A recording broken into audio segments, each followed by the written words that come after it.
Hello and welcome to Down South Finance. Today's video we're going to go over the Roth IRA for 2026. This video will discuss how much you can invest in a Roth IRA this calendar year, where you can open up a Roth IRA, when you have to stop contributing to the Roth IRA because your income goes over the income limits, the tax benefits, and when you can withdraw from the account. First step is to open a brokerage account. You can use any brokerage account: Vanguard, Fidelity, Charles Schwab. I personally use Vanguard. Once you apply to the brokerage account and insert your information into it, you link your banking account to the money market account associated with the brokerage. Then you open up the Roth. You will add the money into your money market account, and then you can begin to start investing into the Roth IRA.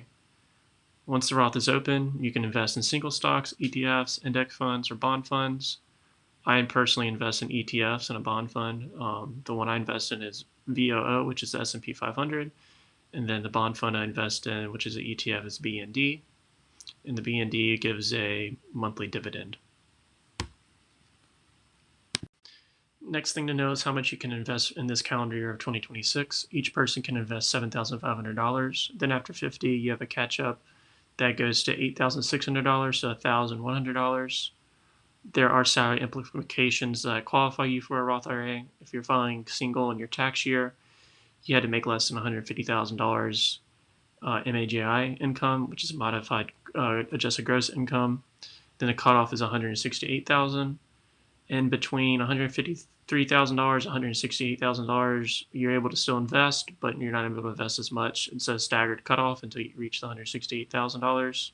For married, you had to make less than $242,000, and the cutoff is $252,000. After that, you're not eligible. And then in between $242,000 and $252,000, you're still able to invest, but there's a staggering off period until you reach the $252,000. That's when the phase out begins. Now, tax implications.